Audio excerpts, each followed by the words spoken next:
नमस्कार दोस्तों, कैसे हैं आप। मैं पोखरराम बामणिया पुनः आपके समक्ष एक नए टॉपिक के साथ में हाजिर हूं और मैं कक्षा 11th जो एनसीईआरटी बायो है उसका जो हमारा 4th चैप्टर चल रहा है उसका जो नेक्स्ट बिंदु है या जो नेक्स्ट हमारा संघ है उसके बारे में बात करूंगा आज।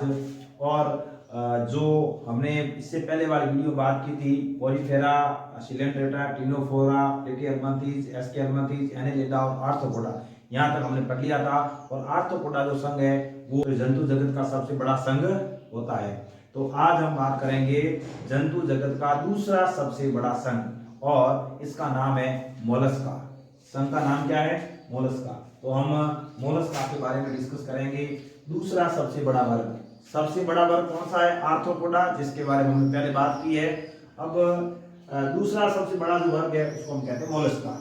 अब इसमें ऐसे जंतु आते हैं जिनका शरीर कोमल होता है और कवच युक्त होता है। सामान्यतः यह जो कवच होता है यह कैल्शियम कार्बोनेट से मिलकर बना होता है। इस संघ के सामान्य लक्षण है ट्रिप्लोब्लास्टिक होता है, सीलोमिक है, अंग तंत्र स्तर का संगठन है, द्विपार्श्व समिति पाई जाती है और इसमें खंडी भवन नहीं पाया जाता। ये जो जटिल जंतु है, जो विकसित जंतु है, उनके ये सामान्य लक्षण है। तो ट्रिप्लोब्लास्टिक का मतलब 3 जनन स्तर पाए जाते हैं, एक्टोडर्म, एंडोडर्म, मेसोडर्म। सीलोमिक का मतलब है सीलोम पाई जाती है, प्रगुआ पाई जाती है। अंग तंत्र स्तर का मतलब है इसमें अंग तंत्र पाए जाते हैं, जैसे मान लो पाचन तंत्र है, श्वसन तंत्र है, परिसंचरण तंत्र है, ये इसमें पाए जाते हैं। और द्विपार्श्व समिति पाई जाती है। समिति के बारे में आपको पता ही है, 3 तरह की होती है, असमित, अर्यसमित और द्विपार्श्व समित। तो इसमें द्विपार्श्व समिति पाई जाती है और खंडी भवन नहीं होता है। इस तरह से हमने बात की थी एनेलिडा और आर्थ्रोपोडा के अंदर बिल्कुल खंडी भवन पाया जाता है, लेकिन इसमें है वो खंडी भवन नहीं पाया जाता। नेक्स्ट, मोलस्का संघ के जो जंतु है इनके जो शरीर होते हैं वो 3 भागों में बांटा जाता है। पहला है सिर, पेशीपात और अंतरंग कपूत। मतलब ऊपर का भाग सिर है, पेशीपात और अंतरंग कपूत। ये जो 3 भाग है इसमें कैल्शियम का कवच पाया जाता है और ये जो कवच होता है ये कवच कपूत के ऊपर का आवरण बनाता है। कपूत के ऊपर का जो आवरण होता है इसको मेंटल या प्रावार कहा जाता है। क्या कहते हैं? मेंटल या प्रावार। और इसके अंदर जो गुहा पाई जाती है इसको प्रावार गुहा या मेंटल कैविटी कहा जाता है। प्रावार के अंदर मेंटल कैविटी या प्रावार गुहा पाई जाती है। ये जंतु स्थलीय हो सकते हैं, जल में पाए जा सकते हैं, मतलब स्थलीय या जलीय हो सकते हैं। और जो जल में पाए जाते हैं तो ये लवणीय जल में मिल सकते हैं और अलवणीय जल के अंदर भी पाए जाते हैं। इसके अलावा अब ये पानी में पाए जाते हैं तो इनमें पंख के समान क्लोम पाए जाते हैं। अब क्लोम का काम क्या है? श्वसन। तो श्वसन के साथ साथ ये क्या करेंगे? उत्सर्जन में भी सहायता करते हैं।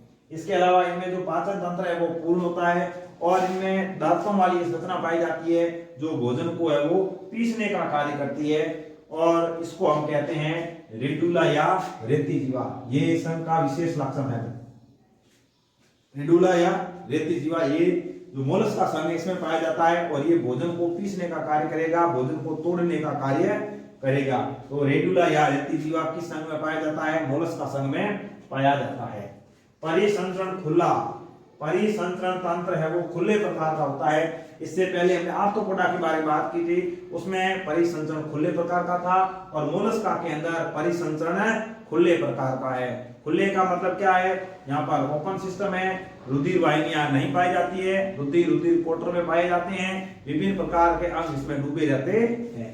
इस तरह की जो गुहा होती है इसको हीमोसील कहा जाता है और श्वसन वर्णक के रूप में हीमोसायोनिन पाया जाता है। श्वसन वर्णक के रूप में हीमोसाइनिन पाया जाता है और हीमोसाइनिन एक ऐसा श्वसन वर्णक है जिसमें कौन सा आयन होता है? कॉपर का आयन होता है या कॉपर युक्त होता है। जैसे हीमोग्लोबिन होता है उसमें आयरन पाया जाता है और हीमोसाइनिन के अंदर कॉपर पाया जाता है, तांबा या कॉपर पाया जाता है। इस वजह से इसका रंग है वो नीला होता है। ये मैं जो गोले कर रहा हूं ये इस संघ के इंपोर्टेंट या मुख्य लक्षण है। इसके अलावा एक और इंपोर्टेंट इसका इस संघ का लक्षण है कि उत्सर्जन के रूप में इसके अंदर केबर या बोजेनस के अंग पाए जाते हैं। Very very important. मोलस्का संघ के अंदर है वो उत्सर्जन के रूप में केबर या बोजेनस के अंग पाए जाते हैं। और ये जो जंतु होते हैं या तो अमोनिया का उत्सर्जन करते हैं या यूरिक अम्ल का उत्सर्जन करते हैं। अमोनिया का उत्सर्जन करते हैं इसलिए इनको अमोनिया उत्सर्जी कहा जाता है, और यूरिक अम्ल का उत्सर्जन करते हैं इसलिए इनको यूरिक अम्ल उत्सर्जी कहा जाता है या यूरिकोटैलिक कहा जाता है। अमोनिया का उत्सर्जन करते हैं इसलिए इसको अमोनोटैलिक कहा जाता है। तो इस तरह से ये अमोनिया और यूरिक अम्ल का उत्सर्जन करते हैं। पानी के अंदर जो जंतु पाए जाते हैं वो सामान्यतः अमोनिया का उत्सर्जन करते हैं। अब देखिए अमोनिया का जब उत्सर्जन करेंगे तो अमोनोटैलिक कहेंगे, और यूरिक अम्ल का जब उत्सर्जन करेंगे तो उसको यूरिकोटैलिक कहा जाता है। और यदि मनुष्य की बात करें तो मनुष्य यूरिया का उत्सर्जन करता है इसलिए इसको यूरियोटैलिक कहा जाता है या यूरिया उत्सर्जी कहा जाता है। इसके अलावा ये जंतु है वो एक लिंगी होते हैं, अंड प्रजक होते हैं, मतलब अंडे देने वाले होते हैं। एक लिंगी का मतलब है नर मादा अलग अलग होते हैं, और इनमें परिवर्तन है वो अप्रत्यक्ष रूप से होता है। अप्रत्यक्ष रूप से का मतलब इसमें लार्वा पाया जाता है, और लार्वा का नाम क्या है? प्रोकोफोर। तो इतनी जो संरचना है वो इस मोलस्क का संघ के अंदर है वो इंपॉर्टेंट हो जाती है। तो यदि हम इंपॉर्टेंट लक्षणों के बारे में बात करें तो देखिए मैंने जो जो गोले की है वो इसकी इंपॉर्टेंट लक्षण हो जाएंगे। दूसरा सबसे बड़ा वर्ग मोलस्क का है वो दूसरा सबसे बड़ा वर्ग है। और देखिए रेड्यूला पाया जाता है जिसको रेती जीवा कहा जाता है, यह भोजन को पीसने का कार्य करता है। परिसंचरण खुले प्रकार का पाया जाता है, और इसमें हीमोसाइनिन शोषण वर्णक पाया जाता है जिसमें कॉपर पाया जाता है। इस वजह से इसका रंग कैसा होता है? नीला होता है। उत्सर्जन के लिए केबर या बोजेनस के अंग पाए जाते हैं। कई बार परीक्षा में सवाल पूछा जा चुका है, केबर या बोजेनस के अंग किस संघ में पाए जाते हैं, या इस संघ के अंदर उत्सर्जन किन अंगों के द्वारा होता है? तो केबर के अंग या बोजेनस के अंग के द्वारा होता है। इसके अलावा ये यूरिक अम्ल या अमोनिया का उत्सर्जन करते हैं, और जो लार्वा होता है वो कौन सा होता है? ट्रोकोफोर। मोलस्क का वर्गीकरण। मोलस्क का दूसरा सबसे बड़ा संघ है, और इसको हम 6 वर्गों में बांटते हैं। जब इसका वर्गीकरण करते हैं तो इसको 6 वर्गों में बांटा जाता है।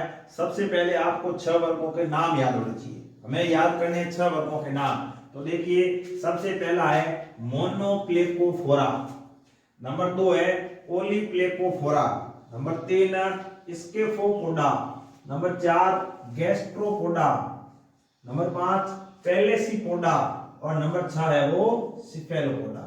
इस तरह से ये 6 प्रकार के या 6 वर्ग है वो मोलस्क का संघ के होते हैं। नंबर 1 है मोनोप्लेकोफोरा।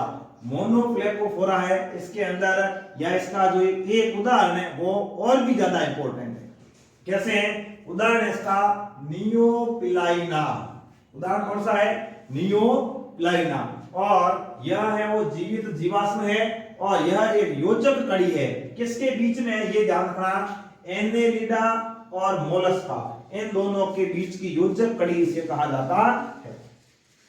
अब देखिए योजक कड़ी क्यों कहते हैं? क्योंकि इस जंतु के अंदर एनेलिडा और मोलस्का इन दोनों संघ के लक्षण पाए जाते हैं, इसलिए इसे एनेलिडा और मोलस्का के बीच की योजक कड़ी कहा जाता है। नेक्स्ट दूसरा वर्ग है पोलीप्लेकोफोरा। पोलीप्लेकोफोरा, इसका उदाहरण है काइटन, और जो काइटन है इसको समुद्री चूहा कहा जाता है, समुद्री चूहा कहते हैं। स्केफोपोडा, इसका उदाहरण है डेंटेलियम। डेंटेलियम, और डेंटेलियम जो है इसको हाथीदांत कवच जंतु कहा जाता है। डेंटे का मतलब दांतों से संबंधित है। दांत किसके? हाथी दांत, मतलब हाथी दांत जैसा इसमें कवच पाया जाता है, ऐसे जंतु है वो डेंटेलियम कहलाते हैं। अगला जो वर्ग है वो है गैस्ट्रोपोडा। अब गैस्ट्रोपोडा की यदि बात करते हैं तो हम जब भी मोलस्का के बारे में बात करते हैं कि पाइला के बारे में पढ़ते हैं, सेव घोंघा इनके बारे में पढ़ते हैं, तो पाइला है वो गैस्ट्रोपोडा के अंदर आता है। इसके अलावा इसका एक उदाहरण है एप्टिसिया। ये उपनाम आपको याद रखने की जरूरत है। समुद्री खरगोश इसको कहा जाता है, मतलब एक खरगोश की तरह दिखता है और समुद्र में पाया जाता है, इसलिए इसको समुद्री खरगोश कहा जाता है। तो एप्लिसिया को समुद्री खरगोश कहा जाता है। पेलेसीपोडा, पेलेसीपोडा के अंदर आता है यूनियो। यूनियो जो है ये स्वच्छ जलीय सीप होता है, सीप है और स्वच्छ जल में पाया जाता है। और इसके अंदर और इंपॉर्टेंट एक जंतु है जिसका नाम है पिंक टाडा। क्या नाम है? पिंक टाडा। इसको पर्ल ऑयस्टर कहा जाता है और इससे मोती प्राप्त किया जाता है। Very very important. मोती किससे प्राप्त किया जाता है? पिंक टाडा के द्वारा किया जाता है। या मोती कौन से संघ से प्राप्त होते हैं? मोलस्का संघ के जंतुओं से प्राप्त होते हैं। या उस मोलस्कन जंतु का नाम लिखिए जिससे हम मोती प्राप्त करते हैं, तो क्या नाम हो जाएगा? पिंक टाडा। नेक्स्ट जो वर्ग है वो है सिफेलोपोडा।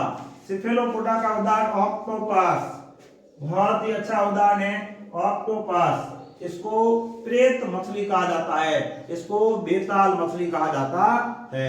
ऑक्टोपस का मतलब है इसमें 8 भुजाएं पाई जाती है और प्रेत बड़ी मछली के रूप में दिखाई देता है, इसको प्रेत मछली कहा जाता है। सीपिया जिसको कटल फिश कहा जाता है और लोली को जिसे स्क्विड कहा जाता है। तो ये है मोलस्क का जो दूसरा सबसे बड़ा संघ है उसका वर्गीकरण। अब इंपॉर्टेंट चीजें, सबसे पहले मोनोफ्लेप, पहली बात तो 6 वर्ग के नाम याद होने चाहिए। मोनोफ्लेकोफोरा, पॉलीफ्लेकोफोरा और स्केफोपोडा, गैस्ट्रोपोडा, पेलेसीपोडा जिसको बाइवाल में कहा जाता है और अंत में आता है सिफेलोपोडा। 6 वर्ग याद करने के बाद में आपको याद रखना पड़ेगा नियोपिलाइना। नियोपिलाइना भी याद क्यों रखना पड़ेगा? क्योंकि यह योजक कड़ी है। किनके बीच की है? एनेलिडा और मोलस्का के बीच की है। तो जो इंपॉर्टेंट है, इंपॉर्टेंट क्यों है उसके बारे में हम साथ में जिक्र कर रहे हैं। इसके बाद में समुद्री चूहा किसे बोलते हैं? काइटन को कहा जाता है। उसके बाद में एप्लिसिया, दूसरा नाम क्या है? समुद्री खरगोश। यूनियो है वो स्वच्छ जल में पाया जाता है। पिंक टाडा से मोती प्राप्त किए जाते हैं। ऑक्टोपस जो है, ऑक्टोपस है जिसको बेताल मछली कहा जाता है या प्रेत मछली कहा जाता है। तो इस तरह से इसके जो उदाहरण है वो और भी ज्यादा इंपॉर्टेंट हो जाते हैं। इकाइनोडर्मेटा जो संघ है, इस संघ के जंतु शूल युक्त प्राणी होते हैं, इनमें कांटे पाए जाते हैं। जो इनका शरीर होता है उनके ऊपर कांटे पाए जाते हैं। सभी जंतु समुद्री जल में पाए जाते हैं। तो इंपोर्टेंट करेक्ट हो जाएंगे, सभी जंतु समुद्री जल में पाए जाते हैं और शरीर के ऊपर कांटे पाए जाते हैं। इसके अलावा ट्रिप्लोप्लास्टिक होते हैं, सीलोमिक होते हैं, अंग तंत्र इस प्रकार संगठन पाया जाता है और सममिति है वो पंच अरीय प्रकार की होती है। अब ऐसे जंतुओं में सममिति 2 प्रकार की होती है। जो मेन जो जंतु है वो पंचरीय होता है, मतलब सितारे नुमा होते हैं, तारे नुमा की आकृति होती है, लेकिन इनका जो लार्वा होता है वो द्विपार्श्व सममित होता है। बहुत इंपॉर्टेंट बात है। जो इकाइनोडर्मेटा के जंतु है इनकी सामान्य सममिति है वो पंचरीय होती है, लेकिन इनका जो लार्वा होता है वो द्विपार्श्व सममित होता है। ऐसा अन्य किसी संघ के अंदर नहीं होता। तो ये इसका विशिष्ट लक्षण होता है। इसके अलावा अंतरकंकाल होता है, कंटिकाएं पाई जाती है, कैल्शियम या कैल्शियम कार्बोनेट की बनी होती है, सिर अनुपस्थित होता है, इनका आकार है वो बेलनाकार हो सकता है, सितारे नुमा हो सकता है, डिस्क नुमा हो सकता है। ये अलग अलग प्रकार के इसके आकार होते हैं। अब इस संघ का एक और विशिष्ट लक्षण है जिसको हम कहते हैं जल सावन तंत्र पाया जाता है। जल सावन तंत्र, हमने सबसे पहले वर्ग के अंदर बात की थी। पोरिफेरा के अंदर नाल तंत्र पाया जाता है। ऑस्टिया के द्वारा पानी प्रवेश करेगा और ऑस्कुलम के द्वारा बाहर निकलता है। उसी पानी के द्वारा वो श्वसन उत्सर्जन समस्त क्रियाएं कर देता है। तो यहाँ पर जल सावन तंत्र पाया जाता है, ये इसका विशिष्ट लक्षण होता है। अब इसके द्वारा जल है वो इसके शरीर में प्रवेश करता रहेगा, बाहर निकलता रहेगा। अब ये जल सावन तंत्र है, इसके द्वारा ये भोजन भी कर लेंगे, इसके द्वारा ये श्वसन भी कर लेंगे और इसके द्वारा ये प्रचलन भी करते हैं या गति करते हैं। अब इनमें जो पाचन तंत्र है वो पूर्ण पाया जाता है, अधर भाग पर मुख पाया जाता है, पृष्ठ भाग में गुदा पाई जाती है। तो इस तरह से पाचन तंत्र है वो पूर्ण होता है। और परिसंचरण तंत्र की बात करते हैं तो परिसंचरण तंत्र हासित होता है और खुला होता है, इसका ध्यान रखना है। हमने 2-3 संघ पढ़े हैं। आर्थ्रोपोडा में खुला है, मोलस्का में भी खुला है और इसमें भी परिसंचरण तंत्र खुले प्रकार का होता है। और ऐसा होता है परिसंचरण जिसमें हृदय नहीं होता है। उत्सर्जन के अंग इसमें नहीं पाए जाते हैं। उत्सर्जन सामान्य सतह के द्वारा सीधा हो जाता है। तंत्रिका तंत्र सरल प्रकार का होता है, आदिम प्रकार का होता है। तंत्रिका वलय पाए जाते हैं, तंत्रिका रज्जु पाए जाते हैं, लेकिन ब्रेन नहीं होता या मस्तिष्क का अभाव होता है। जंतु एक लिंगी होते हैं, लैंगिक जनन होता है, निषेचन बाह्य होता है, पानी के अंदर होता है, परिवर्धन अप्रत्यक्ष होता है और लार्वा अवस्था में पाई जाती है। तो इस संघ के जो जंतु हैं इनके विशेष लक्षण हो जाएंगे। सूल वाले जंतु होते हैं, इनमें समुद्र में पाए जाते हैं और पंचअरीय समिति होती है। इसके लार्वा के अंदर द्विपार्श्व समिति होती है। जल सामन तंत्र इस संघ का विशिष्ट लक्षण होता है, तो इसके बारे में ध्यान रखना है। और क्या है, परिसंचरण खुले प्रकार का है, हृदय इसमें नहीं पाया जाता है, उत्सर्जी अंगों का इसमें अभाव होता है। बाकी सब चीजें कॉमन है। तंत्रिका तंत्र की बात करते हैं तो मस्तिष्क का भी इसमें अभाव होता है या मस्तिष्क नहीं पाया जाता है। इकाइनोडर्मेटा का वर्गीकरण, इकाइनोडर्मेटा का जो वर्गीकरण यदि हम करते हैं तो इसको 5 भागों में बांटा जाता है या 5 वर्गों में बांटा जाता है। देखिए, इकाइनोडर्मेटा के जो जंतु है इनमें पुनरुद्भवन की अत्यधिक क्षमता पाई जाती है, जिसको हम कहते हैं रीजनरेशन की क्षमता, रीजनरेशन कैपेसिटी अत्यधिक पाई जाती है। अब जो 5 वर्ग है, पहले तो 5 वर्गों के नाम याद कर लें। होलोथुरोइडिया वर्ग है, होलोथुरोइडिया। दूसरा वर्ग है इकाइनोइडिया। नंबर 3 है क्रिनोइडिया। नंबर 4 है एस्टिरोइडिया और नंबर 5 है ओफियूरोइडिया। तो ये रोइडिया रोइडिया करके 5 इसके वर्ग है। पहला जो वर्ग है होलोथुरोइडिया, होलोथुरोइडिया का उदाहरण है कुकुमेरिया और इसका दूसरा नाम है समुद्री खीरा। और एक इसका उदाहरण इस नाम से आ रहा है, होलोथुरोइडिया है तो होलोथुरिया इसका उदाहरण है।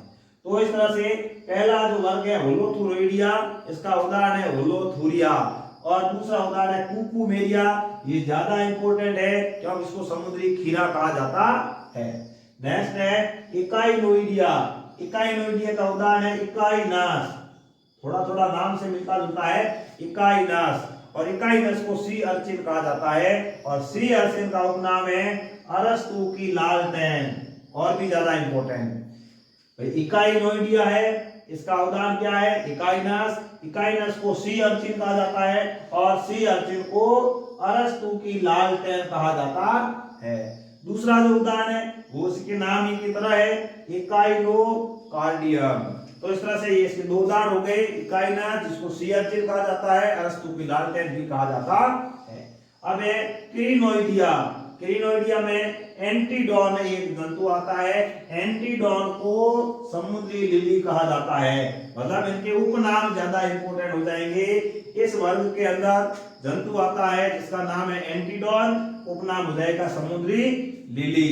अगला जो वर्ग है इसमें एस्टिरोइडिया, इसमें एस्टेरियस आता है या तारा मछली आती है या इसको स्टार फिश कहा जाता है। और ये तारा मछली होती है, इस तारा मछली के अंदर 5 भुजाएं पाई जाती है, इसलिए हम इसको पंचअरीय कहते हैं, पंचअरीय समिति कहते हैं। इनका जो सही होता है इसके ऊपर देखिए इस तरह के कांटे पाए जाते हैं, इसलिए इन जंतुओं को सूल युक्त प्राणी कहा जाता है। तो इकाइनोडर्मेटा के अंदर जो जंतु पाए जाते हैं उनमें इस तरह के कांटे पाए जाते हैं। उदाहरण के लिए हमने तारा मछली के बारे में बात की है, तो तारा मछली के ऊपर इस तरह के कांटे पाए जाते हैं, इसलिए इनको सूल युक्त प्राणी कहा जाता है।